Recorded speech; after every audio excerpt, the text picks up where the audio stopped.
Bugün Ərbəin günüdür, İmam Hüseyin əleyhissalamın 40-ıdır və günümüzdə bəşər tarixində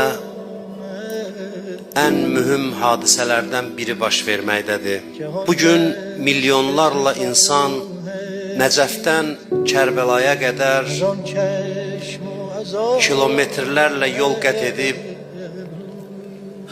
piyada İmam Hüseynin hərəminə axışırlar. Bu tarixdə misli görünməmiş bir aksiyadır bəşər tarixində.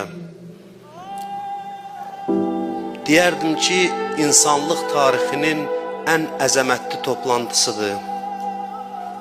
Əhl-i-Beyt məktəbinin təlimləri nəhayət ki, öz bəhrəsini verməyə başlayıb. Dünya İslam mədəniyyətini yenidən öz həqiqi simasında doğulmasına şahidlik eləyir.